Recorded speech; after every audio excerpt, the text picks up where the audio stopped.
हे देवा महाराजा, 12 गावच्या, 12 वेशीच्या, 12 वहिवाटीच्या महाराजा, तुझ्यासाठी आणि समस्त रसिक प्रेक्षकांसाठी हो दशावतारी आख्यान लावलासा महाराजा.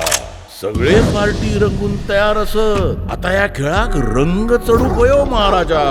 खेळ तुका निर्विघ्नपणे पार पाडूचो असा महाराजा. आणि जर का या खेळाकडे कोणी वाकड्या नजरेनं बघित असाल तर त्याचो मुळापासून नायनाट कर रे महाराजा.